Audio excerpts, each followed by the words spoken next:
35 வருடங்கள் தரத்திற்காக தேசிய விருது பொன்மணி வெட் கிரைண்டர் இன்னோவேட்டிவ் குவாலிட்டி.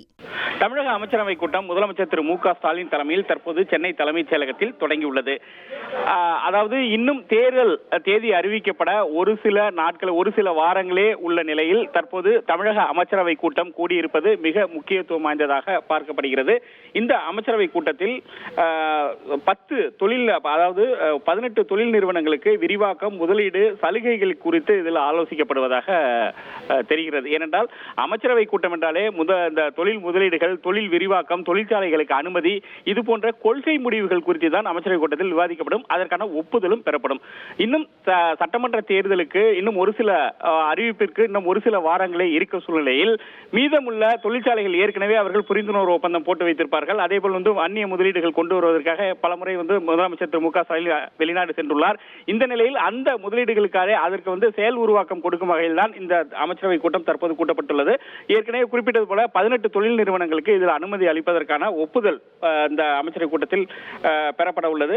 அதேபோல் தமிழக அமைச்சரவை கூட்டத்தில் இந்த பட்ஜெட், இடைக்கால பட்ஜெட் அடுத்த வாரம் தாக்கல் செய்யப்பட உள்ளது. இந்த ஆண்டிற்கான 2026-27 ஆண்டிற்கான தமிழகத்தினுடைய இடைக்கால பட்ஜெட் தாக்கல் செய்யப்பட இருக்கிறது. ஆகையால் அந்த இடைக்கால பட்ஜெட்டில் எது போன்ற அம்சங்கள் இடம்பெற வேண்டும், எது போன்ற அதில் திட்டங்கள் எல்லாம் செயல்படுத்துவதற்கான அறிவிப்புகள் வெளியிட வேண்டும் என்பது குறித்து தான் இந்த அமைச்சரவை கூட்டத்தில் விவாதிக்கப்படுவதாக கூறப்படுகிறது.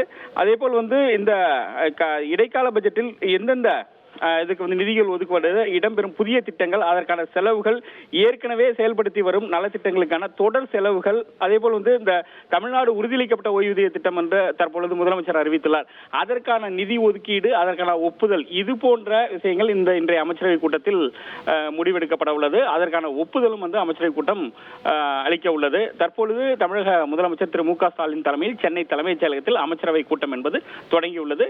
இந்த அமைச்சரவை கூட்டம் சுமார் 1 மணி நேரத்திற்கு மேலாக நடைபெறும் என தெரிகிறது. அமைச்சரவை கூட்டம் முடிந்த பிறகு அமைச்சர்களில் ஒருவர் செய்தியாளர்களை சந்திப்பதற்கான வாய்ப்புகள் அதிகம் இருக்கிறது. அந்த செய்தியாளர் சந்திப்பில் அமைச்சரவை கூட்டத்தின் முழு விவரங்களை அவர்கள் தெரிவிப்பார்கள். 35 வருடங்கள் தரத்திற்காக தேசிய விருது பொன்மணி வெட் கிரைண்டர் இன்னோவேட்டிவ் குவாலிட்டி.